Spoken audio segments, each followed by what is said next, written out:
బులెటిన్లో మరో breaking news చూస్తున్నాం. ఈ నెల 17 నుంచి ఏపీ అసెంబ్లీ సమావేశాలు ప్రారంభం కానున్నాయి.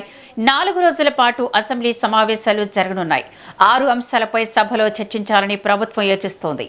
కూటమి ప్రభుత్వం 2 ఏళ్ల పాలనతో పాటు ఎల్నిలో అంశంపై ప్రత్యేకంగా చర్చించనున్నట్లు సమాచారం.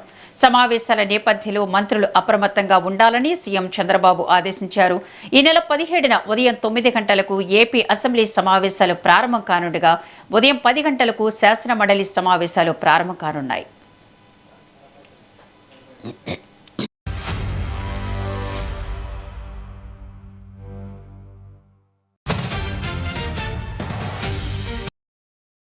ఇక దీనిపై మరింత సమాచారాన్ని మా ప్రతినిధి శ్రీనివాస్ ఫోన్ ద్వారా అందిస్తారు. శ్రీనివాస్,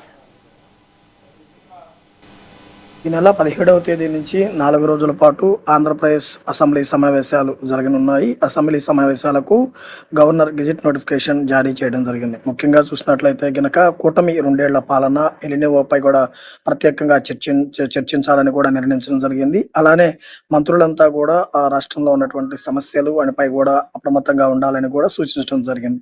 ఈ నెల 17వ తేదీ నుంచి 4 రోజుల పాటు అసెంబ్లీ సమావేశాలు జరగనున్నాయి. 17వ తేదీ ఉదయం 9 గంటలకు అసెంబ్లీ, తర్వాత 10 గంటలకు శాసన మండలి కూడా ప్రత్యేకంగా భేటీ జరగనున్నది. అయితే ముఖ్యంగా చూస్తే మొత్తం 6 అంశాలపైన అసెంబ్లీ నిర్వహణ చేయడానికి కూడా సిద్ధమవుతున్నటువంటి పరిస్థితి. అయితే బీఎస్సీ సమావేశం నిర్వహించి దానిపై పూర్తి స్థాయి క్లారిటీ ఇవ్వడానికి కూడా సిద్ధమవుతున్నటువంటి పరిస్థితి.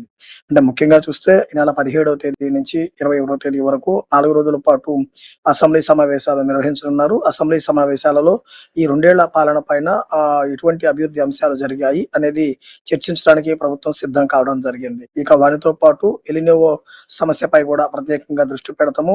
రాజధానిలో అభివృద్ధికి సంబంధించినటువంటి పనులు, వాటికి సంబంధించిన నిధులు అనే విషయాలపైన కూడా చర్చించడానికి కూడా సిద్ధమవుతున్నటువంటి పరిస్థితి. ముఖ్యంగా చూస్తున్నట్లయితే కనుక వాటితో పాటు బడ్జెట్ వాటితో పాటు బడ్జెట్ సమావేశాలకు సంబంధించినటువంటి వివరాలను కూడా వెల్లడించడానికి కూడా పూర్తి స్థాయిగా సిద్ధం కావడం జరిగింది. ఇక రాజధానిలో భూ కేటాయింపులు, రాజధానిలో అభివృద్ధి పనులు, ఎక్కడైతే నిధులు మంజూరీ, వీటన్నిటిపై కూడా అసెంబ్లీ వేదికగా చర్చించడానికి ప్రభుత్వం సిద్ధమవుతున్నటువంటి పరిస్థితి.